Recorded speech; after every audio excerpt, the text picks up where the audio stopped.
చంద్రబాబు నాయుడు గారు అధికారంలోకి వచ్చి 2 ఏళ్ళు అవుతున్న సందర్భంగా వెన్నుపోటుకు 2 ఏళ్ళు అంటూ ఒక కార్యక్రమం చేయండి, వారోత్సవాలు చేయండి, జూన్ 12న రాష్ట్రం దద్దరిల్లిపోవాలి అంటున్న జగన్మోహన్ రెడ్డి.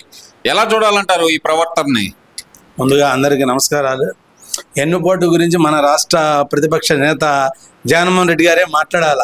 గతంలో కాంగ్రెస్ పార్టీకి వాళ్ళ నాన్నగారిని ముఖ్యమంత్రిగా చేసి ఎక్కడ లేని పవర్ని వాళ్ళ నాన్నగారికి ఇస్తే వాళ్ళ నాన్న చనిపోయాక ఆ పార్టీ నమ్ముకున్న పార్టీని పైకి లేపిన పార్టీని నట్టేట ముంచి వెన్నుపోటు పొడిచి ఆ పార్టీకి కూడా ఏ డిపాజిట్లు రాకుండా వైఎస్ఆర్ పార్టీని పెట్టుకొని కాంగ్రెస్ నాయకులందరూ లాక్కోవడం అదొక ఎన్నుపోటు.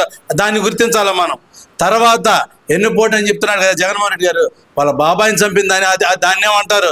మరి స్వయాన వాళ్ళే చంపి మరి ప్రతిపక్షం అధికారంలో ఉన్న చంద్రబాబు నాయుడు గారి మీద వేసారు, దాన్ని ఏమంటారు? ఇవన్నీ ఎన్నుపోటు గురించి బాబు జగన్మోహన్ రెడ్డి గారు మీరేం చెప్పాలా?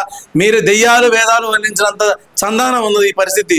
నువ్వు చూడటం ఏంటయ్యా? నువ్వు నీ నాయకులు ఇంత ఘోరాతి ఘోరం. రాష్ట్ర ప్రజలందరూ ప్రతిదీ గమనిస్తూనే ఉన్నారు. 2 ఏళ్ల నుంచి స్వేచ్ఛా వాయువు, ఆంధ్రప్రదేశ్ రాష్ట్రం స్వేచ్ఛా వాయువు పీల్చుకొని బతుకుతుంది. అన్ని ప్రజలు అనుకున్న స్వేచ్ఛగా బతుకుతా, స్వేచ్ఛగా తిరుగుతూ స్వతంత్రులుగా బతకగలుగుతున్నారు ఈ 2 ఏళ్ల నుంచి. జూన్ 4వ తారీఖు నుంచి 2024 జూన్ 4 నుంచి స్వేచ్ఛా వాయువులు ఆంధ్రప్రదేశ్ ప్రజలందరూ బతుకుతున్నారు స్వేచ్ఛగా. 2019 నుంచి 24 మధ్యలో అందరు భయానక వాతావరణంలో బిక్కుమంటూ బతికిన రోజులు. దాని గురించి ఎన్నుపోటు గురించి మీ నాయకులు మీరందరూ కలిసి చేసేది వెన్నుపోటు. దాని గురించి మీరు చెబితే దెయ్యాలు వేదాలు వల్లించినంత పరిస్థితిలో ఉందా మీరు చెప్తుంది? అంటే ఎందుకంటారు? ఇప్పుడు కూటమి ప్రభుత్వం అధికారంలోకి వచ్చి ప్రజలకు ఇచ్చిన హామీలు నెరవేర్చకుండా వాళ్ళకి వెన్నుపోటు పొడిచింది కాబట్టి వెన్నుపోటు వారోత్సవాలు నిర్వహిస్తే తప్పేంటి అనేది వైసీపీ నాయకుల వాదన. మరి ఏమండి, జగన్మోహన్ రెడ్డి గారు ఏదో ఒక రకంగా ఇప్పుడు ఒక 6 నెలలకు కుంభకరుణులాగా 6 నెలలకు నిద్ర లేకపోవడం అనే పరిస్థితి. 6 నెలలకు సంవత్సరానికి ఒకసారి ఆంధ్ర రాష్ట్రంలోకి వస్తాడు. ఆయన వచ్చిన రోజు ఏదో ఒక అలజడి క్రియేట్ చేయాలా, ఏదో ఒక ఘర్షణ వాతావరణాన్ని సృష్టించాలా, ఏదో ఒక రూపంగా అధికార పార్టీ కూటమి ప్రభుత్వం మీద బురద చల్లాలనే ఆలోచన. అధికార పార్టీ కూటమి ప్రభుత్వం మీద బురద చల్లడానికి నీ దగ్గర ఎటువంటి సరుకు లేదయ్యా జగన్మోహన్ రెడ్డి గారు. మీరు ఏదో ఒక రకంగా రాష్ట్రంలో అల్లకొల్లాలు సృష్టించి ఏదో రకంగా ఇదే మీరు అన్నది ఎన్నిపోట్లు పొడిచే రకంగా ఎన్నిపోట్లు క్రియేట్ చేసే విధంగా మీరు చేయాలని చూస్తున్నారు. ఆంధ్ర ప్రజలు అంత పిచ్చితనంగా ఏమీ లేరు. మిమ్మల్ని నమ్మి ఫస్ట్ 5 ఏళ్ళు మోసపోయారు. మిమ్మల్ని చూశారు. 5 ఏళ్లలో మీరు చేసిన దుర్మార్గాలు, మీరు చేసిన అకృత్యాలన్నీ చూశారు కాబట్టి 2 ఏళ్ల నుంచి స్వేచ్ఛగా ఉన్నారు ప్రజలు. ఈ కూటమి ప్రభుత్వానికి వాళ్ళు కావాలని 164 సీట్లతో పట్టం కట్టి వాళ్ళు మేరి కోరి తెచ్చుకున్నందుకు సంతోషంగా ఉన్నారు. ఒకవేళ మీ పార్టీ నాయకులు మీ పార్టీ కింద నాయకులు కూడా సంతోషంగా ఉన్నారు. మీరు లేరేమో బహుశా. మీ కింద లీడర్లకు కూడా అన్ని సంక్షేమ పథకాలు అందుతున్నాయి, వాళ్ళందరూ సంతోషంగా ఉన్నారు. కాదే ఎక్కడ వాళ్ళ ఉనికి కోల్పోతారనే భావంతో మీరు చెప్పిన మాటలు, మీరు చెప్పే కళ్ళగొల్లి మాటలు, మీరు చెప్పే అడ్డమైన పనులన్నీ వాళ్ళు చేయడానికి తప్పక చేస్తున్నారు తప్పితే వాళ్ళు మనస్ఫూర్తిగా నీ పార్టీలో వాళ్ళు కూడా నీ దగ్గర మనస్ఫూర్తిగా ఉండట్లేదు జగన్మోహన్ రెడ్డి గారు. అది గుర్తించాలా మీరు. అలాగే చూస్తే కనుక డిఎస్సి విద్యార్థుల్ని మోసం చేశాడు, అలాగే డిఎస్సిలో ఉద్యోగం పొందిన వాళ్ళందరూ కరప్టెడ్ అనే విధంగా జగన్మోహన్ రెడ్డి గారు మాట్లాడటాన్ని అసలు ఎలా చూడాలంటారు? అమ్ముకున్నారు పోస్టులు, దీని మీద న్యాయ విచారణకు ఆదేశిస్తాను, మనం అధికారంలోకి రంగాల్లో అవసరమైతే డిఎస్సిని రద్దు చేద్దామంటూ ఆయన ఏదైతే కొంతమంది విద్యార్థులకు ఇచ్చిన హామీని ఎలా చూడాలంటారు? అదే ఇప్పుడు మనం ఇంతకుముందు చెప్పినట్టు ఆ దొంగలు పడ్డ 6 నెలల కుక్కలు మరిగినట్టు ఈయన దగ్గర ఏదో ఒక రకంగా ఈ డిఎస్సి ఇచ్చి ఎన్ని రోజులు అవుతుంది? మీరు ఇప్పుడు దొంగలు పడ్డ 6 నెలల కుక్కలు మరిగిన చందాన ఎప్పుడో జరిగిన దానికి ఇప్పుడు మీరు కావాలని ఏది ఇప్పుడు వచ్చావు హైదరాబాద్లో ఉన్నావు, ఇప్పుడు నువ్వు అది కర్ణాటకలోనో ఫారెన్లోనో వెళ్ళి హైదరాబాద్లోనో ఎక్కడో ఉంటూ ఎప్పుడో 6 నెలలకు 10 నెలలకు ఒకసారి వచ్చినప్పుడు ఏదో ఒకటి వేయాలా, ఏదో ఒక రాయేయాలా. అందుకని ఇప్పుడు మళ్ళీ డిఎస్సి అన్నావు. ఇప్పుడు నిన్నటిదాకేమో ఇప్పుడు ఇది వెన్నుపోటు అన్నావు, మళ్ళీ ఇప్పుడేమో ఇది డిఎస్సి అంటున్నావు. ఏది మీరు కనుక గతంలో 2014-19 మధ్యలో మీరు సభలో పెడితే మీ పార్టీ నాయకులే మైకు తీసుకొని మిమ్మల్ని క్వశ్చన్ చేయటం, ఆ క్వశ్చన్కి మీ దగ్గర సమాధానం ఉండటం అనే అతను ప్రశాంత్ కిషోర్ ఇచ్చిన స్క్రిప్ట్ని ఆలోచన చేసి మీరు ఇప్పుడు సేమ్ అదే జరుగుతున్నారు. మీరు అట్లా అనుకోకండి. మీరు చేసిన దొంగతనాలకి ఎవరు మీ దొంగ తెలివితేటలు, మీ దొంగ ఆలోచనలు ఎప్పటికీ రావు. ఈ ప్రభుత్వానికి అయితే అసలు రావు. ఇచ్చిన ఒరిజినల్గా ఎప్పటికైనా కానీ లోకేష్ బాబు గారు క్లీన్ చీట్, ఇప్పటికైనా చర్చకి ఎప్పుడైనా రమ్మంటున్నారు, ఎనీ ప్లేస్ ఎనీ సెంటర్, ఎప్పుడైనా కానీ మీరు చర్చకు వచ్చే దమ్ము ధైర్యం మీకు లేదు. కాకపోతే ఏదో ఒక రాయి వేయాలా, ఏదో ఒక ప్రతిపక్షంగా మా ఉనికి మేము కాపాడుకోవాలనే సంధానం తప్పితే డిఎస్సి ఇచ్చే ఎన్నాళ్ళు అవుతుందండి? మీరు ఇప్పుడు మరొకటి ఏందండి, ఏదో ఒక చేయాలని. ఇప్పుడు మీరు మాట్లాడుతున్నారు, మీ నాయకులు మాట్లాడుతున్నారు వెన్నుపోటని. రేపొద్దు మీ నాయకులు మీకు వెన్నుపోటు పరిచే రోజుల దగ్గరకు వచ్చి చూడండి. అంబటి రాంబాబు గారు కాపులు ముఖ్యమంత్రి కావాలంటున్నారు కదా, కాపులకు అవకాశం ఉందంటున్నారు కదా, ఆయన కావాలనేమో మిమ్మల్ని పక్క తప్పించి మీ నాయకుడు ముఖ్యమంత్రి అవుతారు చూడండి. అందుకే అంత ఫోకస్ అవుతున్నాడు. మీరు బాగా గుర్తించాలి అది. సరే, ఇవన్నీ ఒక ఎత్తు అయితే గనక కల్వకుంట్ల కవిత అంటే కవిత గారు కొత్తగా టీఆర్ఎస్ పార్టీ అని పెట్టిన ఆమె మాట్లాడుతూ, మీ సెక్రటేరియట్ లో మీ సీఎం కుర్చీ కిందకి నీళ్లు వస్తున్నాయి, అది చూసుకోండి ముందల. జగన్మోహన్ రెడ్డి మావిగన్ అంటున్నాడు, దాని నుంచి డైవర్ట్ చేయడానికి మా మీద మాట్లాడుతున్నారు అంటూ ఆమె చేసిన వ్యాఖ్యలను ఎలా చూడాలంటారు? ఆమె గురించి మనం మాట్లాడుకోవడం కూడా అనవసరం.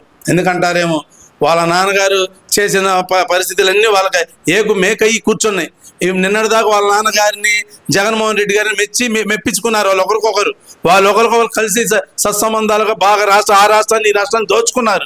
అందుకని ఆమె కూడా కేవలం జగన్మోహన్ రెడ్డి గారికి సపోర్ట్ చేయాలనే ఆలోచనతో తప్పితే ఏదో వాళ్ళ బాబు గారి జాగిరి, వాళ్ళ తాతగారి జాగిరి లాగా నిన్న పవన్ కళ్యాణ్ గారు అన్నారు, భారతదేశంలో పుట్టిన ప్రతి ఒక్కరికి కూడా భారతదేశంలో ఎక్కడైనా రాజకీయం చేయడానికి, ఎలక్షన్లో నిలబడడానికి మన రాజ్యాంగం ఇచ్చిన హక్కు. ఆ రాష్ట్రం ఏంటి, ఈ రాష్ట్రం ఏంటి? మొన్న గతంలో 2019 24 ముందు వాళ్ళ నాన్న ఆంధ్రాలో పార్టీ పెట్టారు.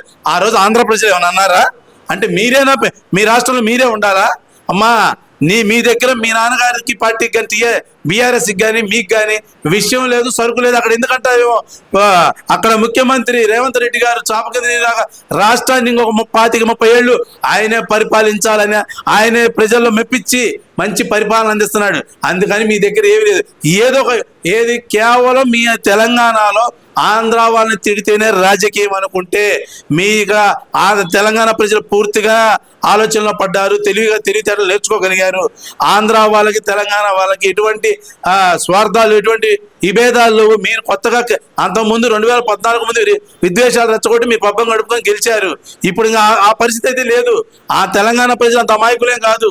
ఆంధ్ర వాళ్ళు తెలంగాణ అన్నదమ్ములా కలిసి ఉంటున్నారు. ఎటువంటి ఇబ్బందులు, భేషజాలు వాళ్ళకి. మీరు కొత్తగా వచ్చి మీ పార్టీ ఉనికి కోసం ఆంధ్రాకి తెలంగాణ ముడిపెట్టి తగాదాలు పెడతానికి ఎవరైతే చూడటానికి ఎవరు లేరు. ఒకవేళ నీకు అంత ప్రేమ అంటే జగన్మోహన్ రెడ్డి గారి దగ్గరికి వెళ్ళండి. జగన్మోహన్ రెడ్డి గారు మీరిద్దరు కలిసి తెలంగాణలో మీరు ఆయన సపోర్టు, ఆంధ్రాలో మీకు ఆయన సపోర్ట్గా పోటీ చేసుకొని ఇద్దరు చేసుకోండి, తప్పులేదు. జగన్మోహన్ రెడ్డి గారు పొగడాలంటే డైరెక్ట్ పబ్లిక్ మా అన్న జగన్మోహన్ రెడ్డి గారు మాకు గతంలో సాయం చేశారు, ఇప్పుడు మేము కూడా సాయం చేయాలని ఆలోచనతో డైరెక్ట్ చెప్పండి.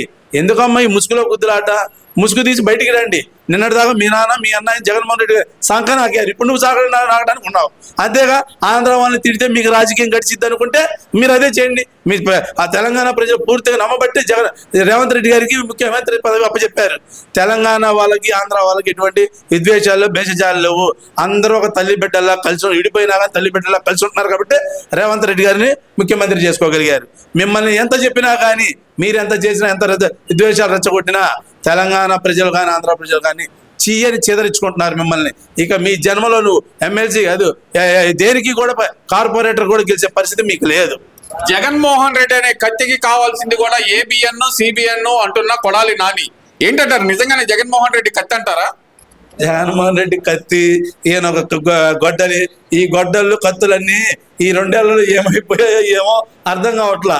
ఏదో సామెతలాగా చంద్రబాబు నాయుడు గారు అయ్యే బాబు మన పార్టీకి, మన కూటమి ప్రభుత్వానికి ప్రజలు నమ్మి మ్యాండేటరీ ఇచ్చారు 164 సీట్లు. మన ఎలక్షన్ వరకే రాజకీయం చేయాలా, తర్వాత ప్రతిపక్షాలను ఇబ్బంది పెట్టడం, ప్రతిపక్షాల మీద దృష్టి పెట్టి పాలనని పక్కగాడిలో పెట్టడం అనేది మనకు లేదు అనే ఆలోచనతో ప్రజలు మాకు బాధ్యత అప్పచెప్పారు.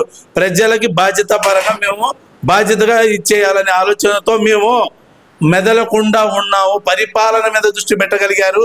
పరిపాలన మీద దృష్టి పెట్టి మీ ప్రతిపక్ష నాయకుల్ని, ప్రతిపక్షాలు చేసిన చిల్లర రాజకీయాలు పట్టించుకోకుండా ప్రజలకు ఏమి చేయాలని ఆలోచిస్తున్నారు. కాబట్టి కొడాలి నాని, నువ్వు ఇప్పుడు తిరగలుగుతున్నావు, లేదా ఈ పాటికి ఎప్పుడో భూస్థాపితం అయిపోయి దగ్గర 2 ఏళ్ళుగా వచ్చేది.